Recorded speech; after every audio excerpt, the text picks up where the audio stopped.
Hello friends, या अगोदरच्या व्हिडिओमध्ये आपण प्रेझेंट टेन्स अगदी सोप्या पद्धतीने शिकलो आहोत। या व्हिडिओमध्ये आपण टेन्स मधला दुसरा महत्त्वाचा प्रकार पास्ट टेन्स शिकणार आहोत। पास्ट टेन्स म्हणजे भूतकाळ। There are 4 sub kinds of past tense. या भूतकाळाचे देखील 4 उपप्रकार आहेत। Simple past tense, past continuous tense,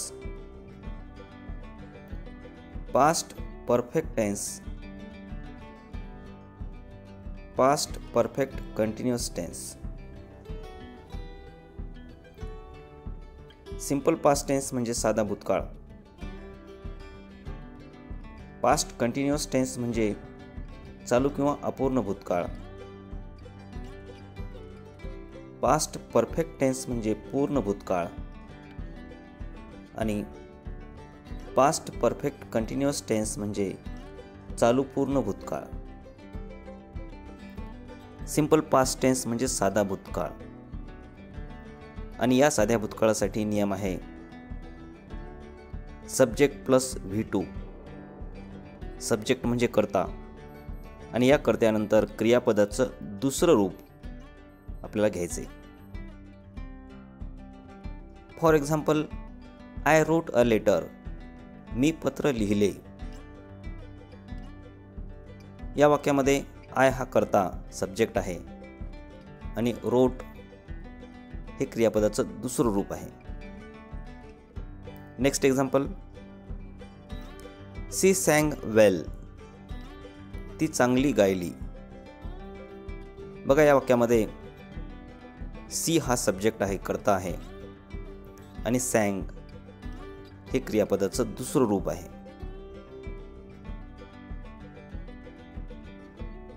our team on the match. आमच्या संघाने सामना जिंकला।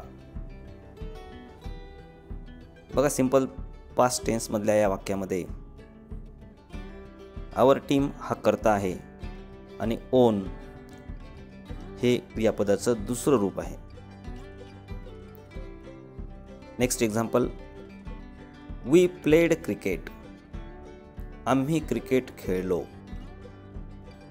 या वाक्यामध्ये वी हा कर्ता आणि प्लेड हे क्रियापदाचं दुसरं रूप। I requested them to work.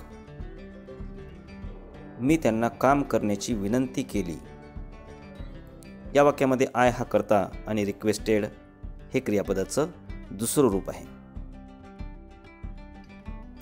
आता पाहूयात सिंपल पास्ट टेन्स मधील निगेटिव्ह सेंटेन्स म्हणजे नकारार्थी वाक्य। नकारार्थी वाक्याची वाक्यरचना subject plus did not plus V1 म्हणजे कर्त्यानंतर डिड नॉट घ्यायचे आणि त्यानंतर क्रियापदाचं पहिलं रूप आपल्याला घ्यायचे। For example, I did not write a letter. मी पत्र लिहिले नाही। या वाक्यात आय हा सब्जेक्ट कर्ता आणि या कर्त्यानंतर डिड नॉट आणि त्यानंतर क्रियापदाचं पहिलं रूप। Next example, he did not find all his books. त्याला त्याची सर्व पुस्तके सापडली नाहीत। या वाक्यामध्ये देखील ही हा कर्ता आणि त्यानंतर डिड नॉट आणि त्यानंतर क्रियापदाचं पहिलं रूप। Ajay did not fear the storm. Ajay वादळाला घाबरला नाही। या वाक्यात अजय हा कर्ता त्यानंतर डिड नॉट आणि क्रियापदाचं पहिलं रूप। आता पाहूयात सिंपल पास्ट टेन्स मधील इंटरॅगेटिव्ह सेंटेन्स म्हणजे प्रश्नार्थक वाक्य। सुरुवातीला व्हर्बल क्वेश्चन। व्हर्बल क्वेश्चनची सुरुवात नेहमी सहाय्यकारी क्रियापदाने होते। साध्या भूतकाळामध्ये डिड हे सहाय्यकारी क्रियापद आहे। मग अशा या व्हर्बल क्वेश्चनची वाक्यरचना असेल did plus S means subject plus V1. For example, did you know him? तू त्याला ओळखलं का? Next example, did she try to read English? तिने इंग्रजी वाचण्याचा प्रयत्न केला का? आता पाहूया WH क्वेश्चन. WH क्वेश्चनमध्ये जी व्हर्बल क्वेश्चनची वाक्यरचना आहे त्याच्या अगोदर फक्त WH वर्ड आपल्याला घ्यायचा आहे. म्हणजेच WH word plus did plus S plus V1 अशा प्रकारची WH क्वेश्चनची वाक्यरचना असेल. For example, when did he go? तो केव्हा गेला? पास्ट कंटिन्युअस टेन्स, चालू किंवा अपूर्ण भूतकाळ. Past continuous tense is used to denote an action going on at the same time in the past. Past continuous टेन्सचा उपयोग एखादी क्रिया भूतकाळात चालू होती हे सांगण्यासाठी केला जातो. पास्ट कंटिन्युअस टेन्सची वाक्यरचना सब्जेक्ट नंतर म्हणजे कर्त्यानंतर वॉज किंवा वेअर यापैकी एक सहाय्यकारी क्रियापद आणि त्यानंतर क्रियापदाचे प्रेझेंट पार्टिसिपल म्हणजे क्रियापदाचे ING रूप आणि त्यानंतर ऑब्जेक्ट. वाक्यातील कर्ता जर एकवचनी असेल म्हणजे सिंग्युलर असेल तर वॉज हे सहाय्यकारी क्रियापद घ्यावे आणि वाक्यातील कर्ता जर अनेकवचनी म्हणजे प्लुरल सब्जेक्ट असेल तर वेअर हे सहाय्यकारी क्रियापद घ्यावे. For example, I was going for a walk. मी फिरायला जात होतो. या वाक्यामध्ये आय हा कर्ता सिंग्युलर सब्जेक्ट आहे, त्यामुळे या कर्त्यानंतर वॉज हे सहाय्यकारी क्रियापद आलेलं आहे. Next example, we were reading. आम्ही वाचत होतो. या वाक्यामध्ये वी हा कर्ता अनेकवचनी आहे, त्यामुळं अशा अनेकवचनी कर्त्यानंतर वेअर हे सहाय्यकारी क्रियापद आलेलं आहे.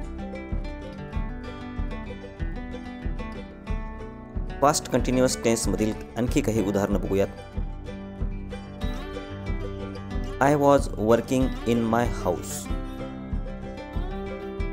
मी माझ्या घरात काम करत होतो.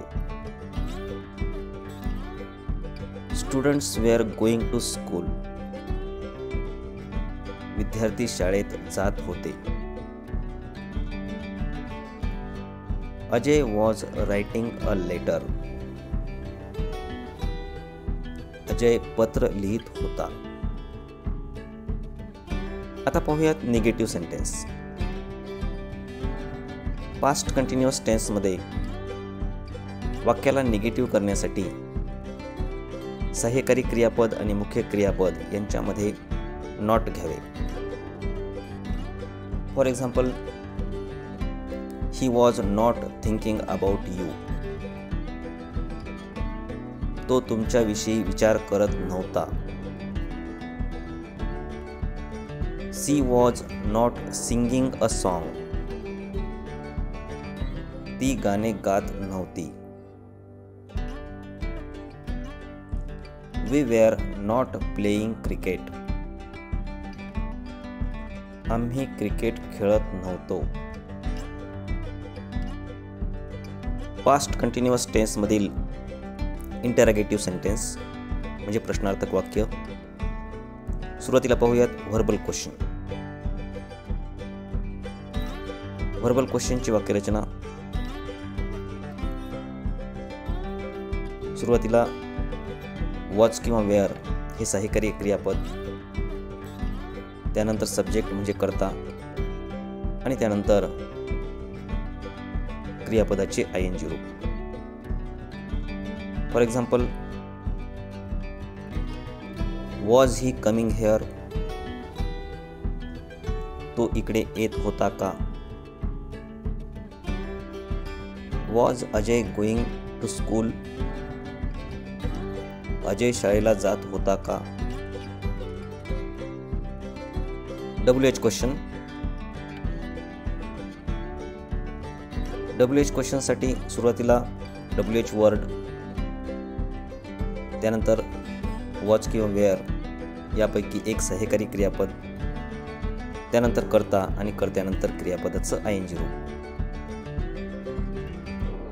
For example, where was he going? तो कोठे जात होता? What was she doing? ती काय करत होती? पास्ट परफेक्ट टेन्स म्हणजेच पूर्ण भूतकाळ. मित्रांनो, एखादी क्रिया जर भूतकाळात पूर्ण झालेली असेल तर पास्ट परफेक्ट टेन्सचा उपयोग केला जातो. पास्ट परफेक्ट टेन्स पूर्ण भूतकाळ यासाठी रूल आहे subject plus had plus V3 plus O. कर्त्यानंतर हॅड हे सहाय्यकारी क्रियापद आणि या सहाय्यकारी क्रियापदानंतर क्रियापदाचे तिसरे रूप. अशा प्रकारची पास्ट परफेक्ट टेन्सची वाक्यरचना असते, ज्यामध्ये कर्त्यानंतर हॅड हे एकमेव सहाय्यकारी क्रियापद आहे. मग हा कर्ता एकवचनी असो किंवा अनेकवचनी असो, हॅड हे सहाय्यकारी क्रियापद घ्यायचे आणि त्यानंतर क्रियापदाचे तिसरे रूप. For example, I had written a letter. मी पत्र लिहिले होते. या वाक्यामध्ये आय हा कर्ता, या कर्त्यानंतर हॅड हे सहाय्यकारी क्रियापद आणि रिटन हे क्रियापदाचे तिसरे रूप. We had begun our work. आम्ही आमचे काम सुरू केले होते. या वाक्यात वी हा कर्ता आहे आणि यानंतर हॅड हे सहाय्यकारी क्रियापद आणि बिगन हे क्रियापदाचं तिसरं रूप आहे. Next example, he had gone for a walk. तो फिरायला गेला होता. या वाक्यात ही हा कर्ता म्हणजे सब्जेक्ट आहे. हॅड हे हेल्पिंग व्हर्ब म्हणजे सहाय्यकारी क्रियापद आणि गॉन हे क्रियापदाचे तिसरे रूप. Ajay had played cricket. Ajay cricket खेळला होता. या वाक्यात अजय हा कर्ता, सब्जेक्ट, हॅड हे सहाय्यकारी क्रियापद आणि प्लेड हे क्रियापदाचे तिसरे रूप आहे. आता पाहूया पास्ट परफेक्ट टेन्समधील निगेटिव्ह सेंटेन्स म्हणजे नकारार्थी वाक्य. यासाठी रूल आहे subject plus had plus not plus V3. म्हणजे कर्त्यानंतर हॅड हे सहाय्यकारी क्रियापद आणि या सहाय्यकारी क्रियापदानंतर नॉट आणि त्यानंतर क्रियापदाचे तिसरे रूप. For example, I had not written a letter. मी पत्र लिहिले नव्हते. Ajay had not drawn a picture. अजयने चित्र काढलेले नव्हते.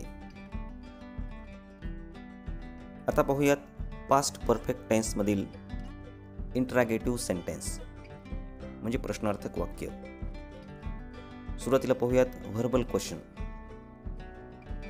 यासाठी रूल आहे had plus subject plus V3. For example, had they left. ते गेले होते का? WH question. WH क्वेश्चन साठी रूल आहे सुरुवातीला WH word plus had plus subject plus V3. For example, why had she written a letter. तिने पत्र का लिहिले होते? Past perfect continuous tense means चालू पूर्ण भूतकाळ. Structure of the past perfect continuous tense is subject plus had been plus present participle of the main verb plus object.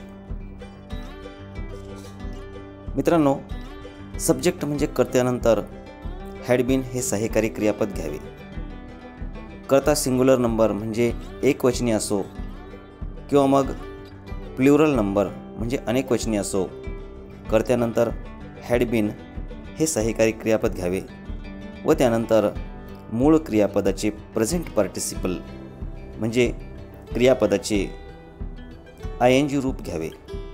For example, I had been playing cricket. मी cricket खेळत आलेलो होतो. या वाक्यात I हा सब्जेक्ट आहे, had bin हे सहाय्यकारी क्रियापद, प्लेईंग हे क्रियापदाचं present participle. Next example, we had been walking for 2 hours. आम्ही 2 तासापासून फिरत होतो. या वाक्यामध्ये वी हा कर्ता, हॅड बीन हे सहाय्यकारी क्रियापद आणि वॉकिंग हे क्रियापदाचं ING रूप आहे. I had been singing since morning. मी सकाळपासून गात होतो. Next example, he had been studying since 4 o'clock. तो 4 वाजल्यापासून अभ्यास करत होता. आता पाहूयात पास्ट परफेक्ट कंटिन्युअस टेन्समधील निगेटिव्ह सेंटेन्स म्हणजे नकारार्थी वाक्य. या काळात वाक्याला निगेटिव्ह करण्यासाठी हॅड आणि बीन यांच्यामध्ये नॉट घ्यावे. For example, we had not been playing cricket. आम्ही क्रिकेट खेळत आलेलो नव्हतो. Next example, she had not been singing a song. ती गाणे गात आलेली नव्हती.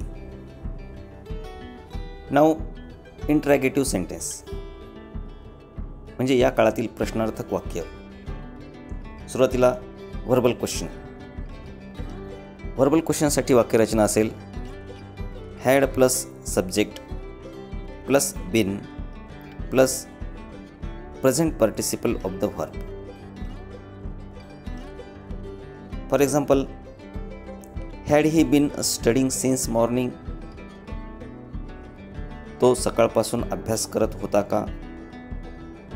Had I been writing a letter. मी पत्र लिहित आलेलो होतो का?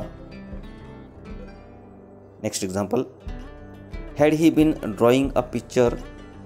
तो चित्र काढत आलेला होता का? Now WH question. WH क्वेश्चनसाठी वाक्यरचना असेल सुरुवातीला WH word plus had plus subject plus been plus present participle of the main verb. For example, what had he been doing since morning. तो सकाळपासून काय करून राहिला होता? Next example, since when had these children been playing hockey. ही मुले केव्हापासून hockey खेळत होते?